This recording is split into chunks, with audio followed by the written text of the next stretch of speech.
perhaps some of you don't know that I am a Baptist preacher. So I had to turn my head and smile when Rolando said a few words.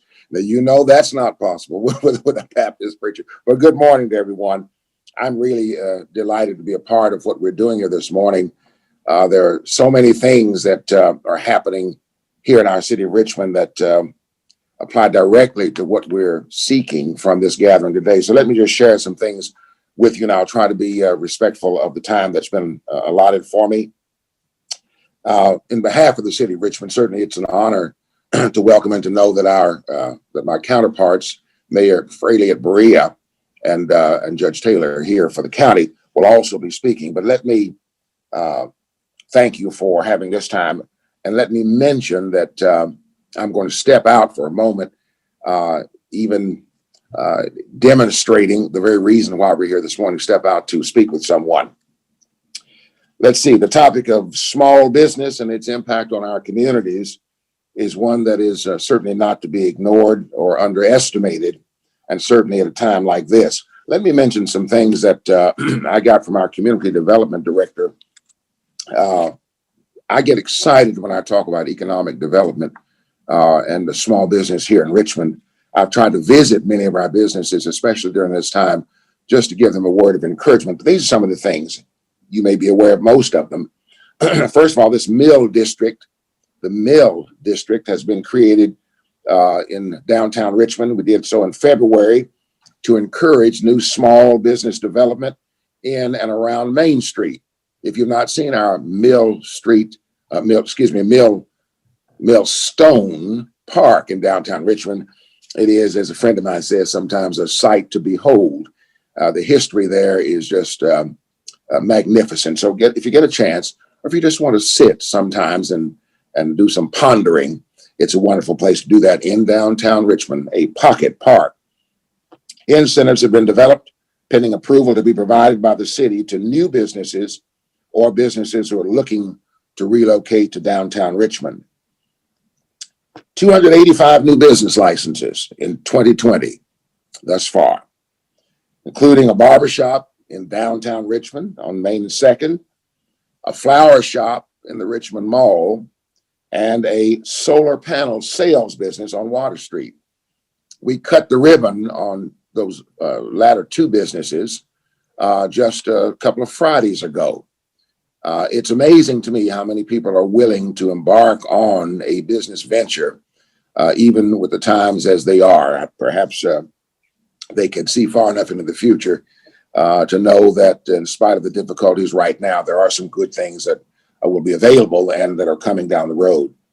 We are currently here in the city of Richmond involved in talks with a consulting firm to develop a strategy that will help us to improve our downtown economic climate. That's not to shun all of the other areas of our economy, but right now we're trying to work on some things to bring up our downtown. There are an estimated 1,200 businesses in Richmond that are women or minority owned.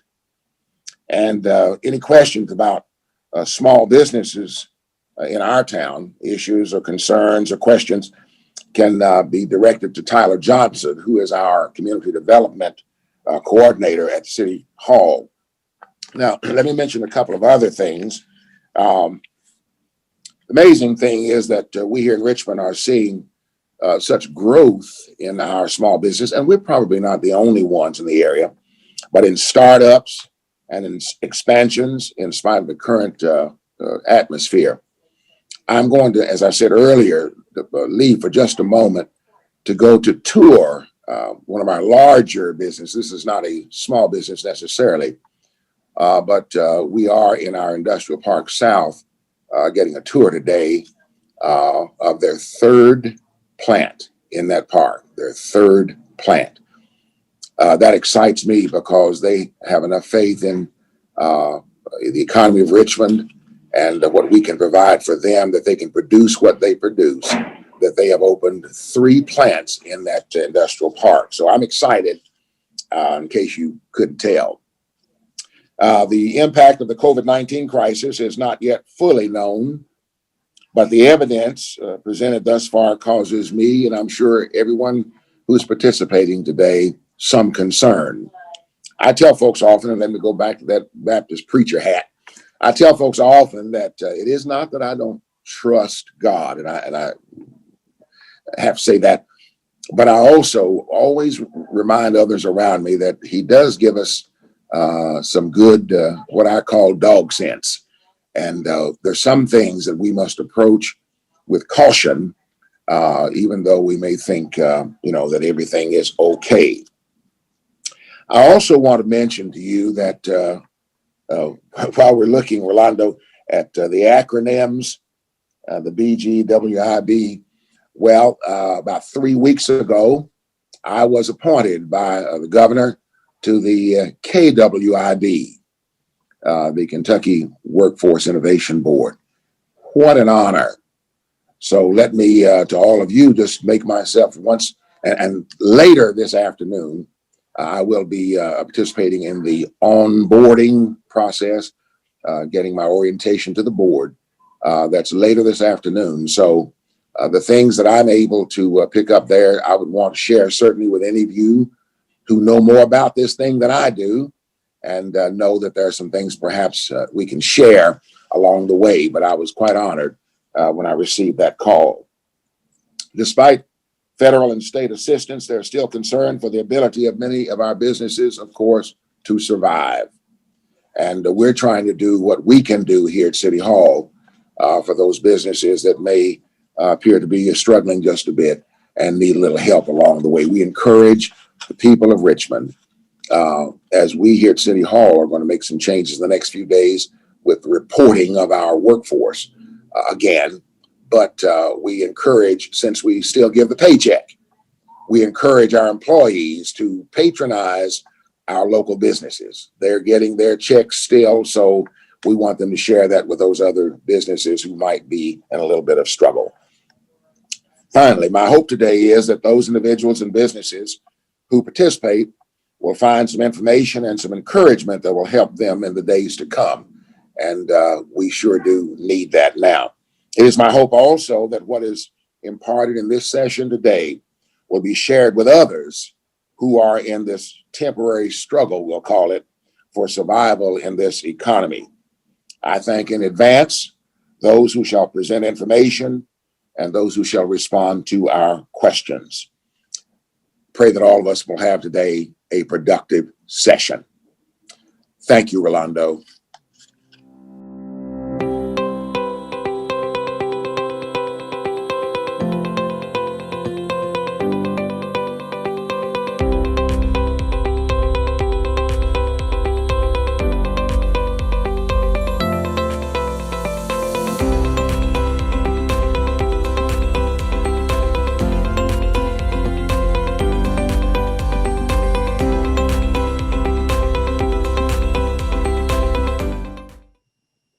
Good. Well, thanks again for having me on. And Rolando, I do enjoy working with you and appreciate the work that you do throughout Central Kentucky.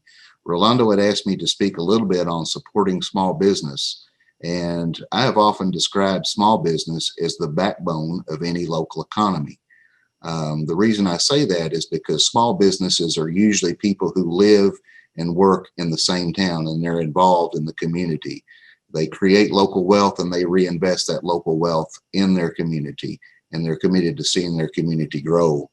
I remember as a young man, I won't tell you how long ago, it's been a few years ago, but I remember as a young man, there wasn't a whole lot of industry and you didn't see a whole lot of chains and large commercial business. In fact, most of the business done in town was either Berea College or the public school system or small businesses, whether it was insurance or a furniture store or a restaurant, or most of those things were local and not corporate. Of course, over the years, we've seen a lot of those big entities, super Walmarts and big retail come in and take over some of those smaller business categories. But we are seeing a resurgence in small business. And I think that small business is worth investing in. Let me repeat that. Small business is worth investing in. Couple of things that I wanted to share with you all today, and Rolando will tell you that I don't always stay on script, so I might be a little off on supporting small business, but I do want to repeat some of the things that you've already heard because I think they bear repeating. First of all, if you're going into small business, or if you're an existing small business person that's trying to grow your business and trying to figure out how to survive in these times, training and knowing who can help you be successful is critical. We've mentioned, and you're going to hear from her later today, the Small Business Development Center, Valerie Henderson. There are small business development center satellite offices all around Kentucky. Not a whole lot, but they're there to assist you. And Valerie goes beyond Berea. She serves a lot of folks, especially the creative community and throughout Appalachia and Eastern Kentucky. So know the resources. Small Business Development Center you've heard about. Small Business Administration. I didn't have that written down, but there's a source of federal assistance for you. Your local, don't underestimate the local economic development staff that works for your city or your county. Usually there's going to be a business development director or an economic development director. And I can tell you that ours has her finger on the pulse of small business in our community. So that's a good source of assistance for you, someone who can often connect you with people, even if it's something simple as utilities. Our economic development person has connected a couple small business with financing opportunities that they wouldn't have otherwise known about.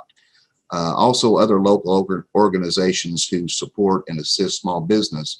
One example I'll give you of that is it used to be called the Mountain Association for Community Economic Development. It's now called Mountain Association, just to keep it simple. But they assist people with business plans. They assist you with startups, and they'll loan you money as well. They're primarily focused on Eastern Kentucky, but they do work here in Berea.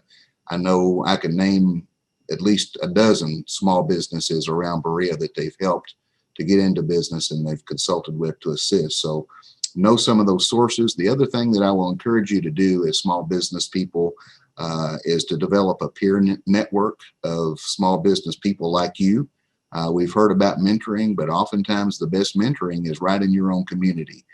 Somebody who maybe had the same type of business you had that's retired now, or other businesses that can just help you with things as simple as accounting or bookkeeping, and ways that they have been able to do that and stay successful and be efficient. So I can't overstate the importance of having a network locally and mentoring and taking advice from people.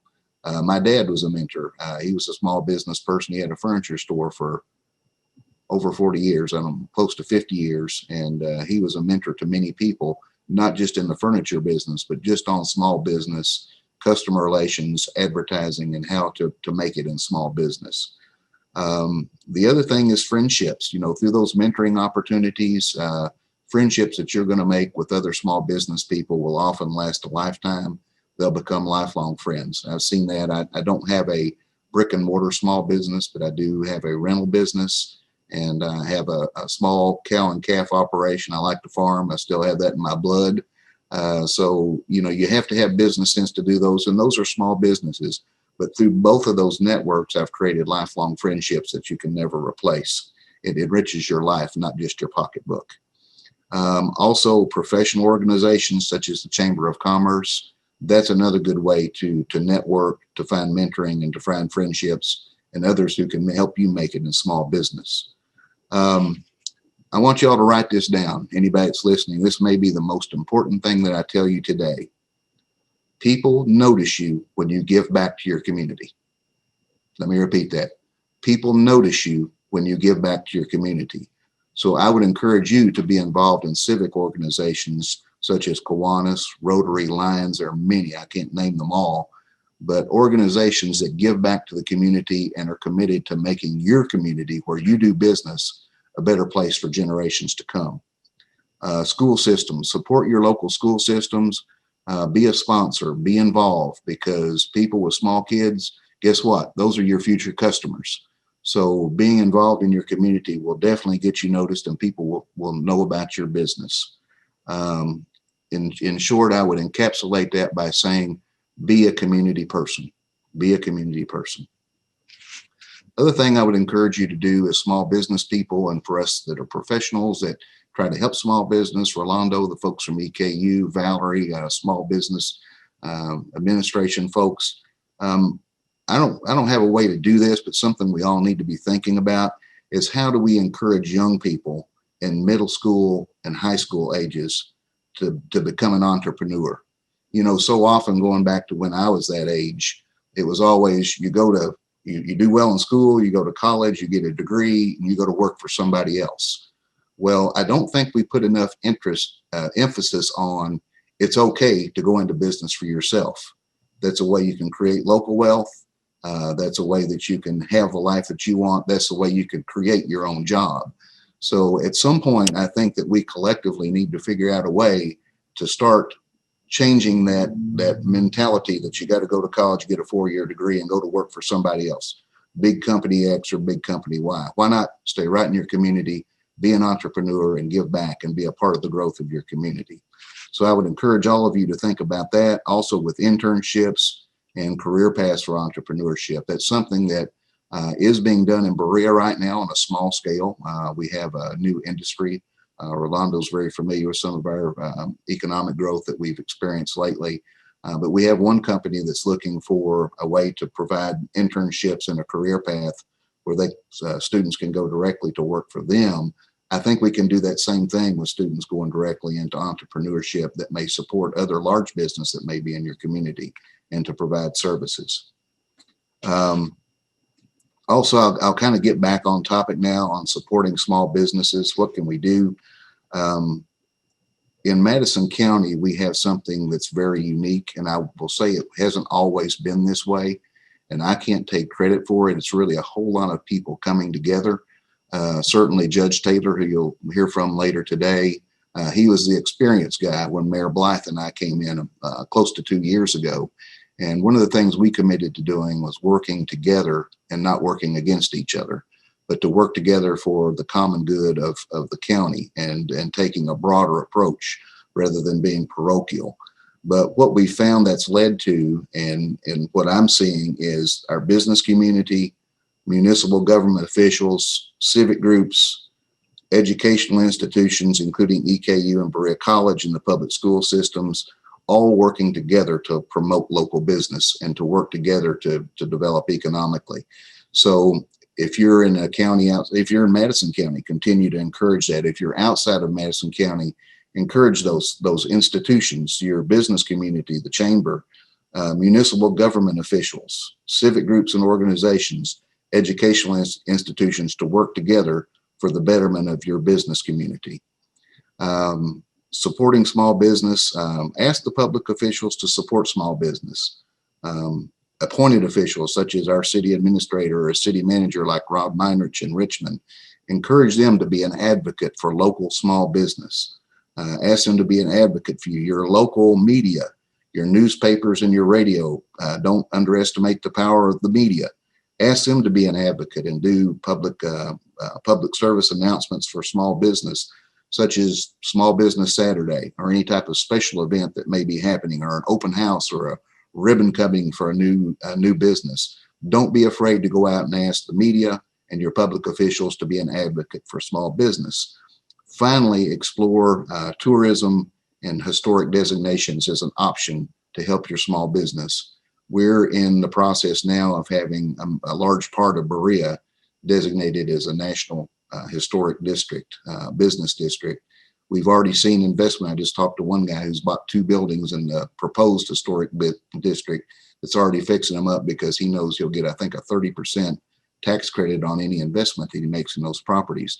So it's turning businesses that weren't dilapidated, but they weren't pretty either, but it's turning them into productive businesses with a nice, attractive storefront.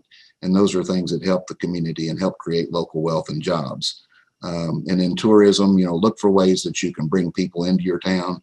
It's nice when you have something that every one of you will have something in your community that you can sell that's interesting, and try to bring those tourism dollars in, because that's, I think, the 4th leading industry in the state of Kentucky. So if you're ignoring tourism as an economic development source, you're ignoring something that the rest of us have discovered. So I would encourage you to do that.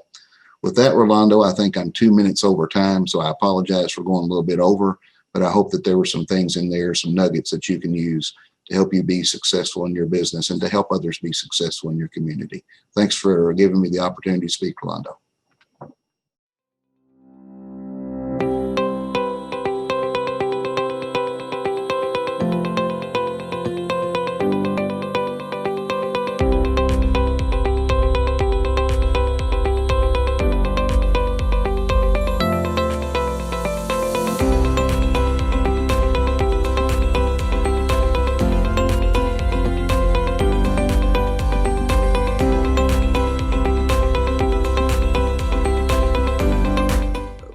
Mayor Bly says many times, unity in the community, and it really takes that to really promote each other and to benefit our citizens of Madison County, not just Madison County, but Central Kentucky and our Bluegrass district.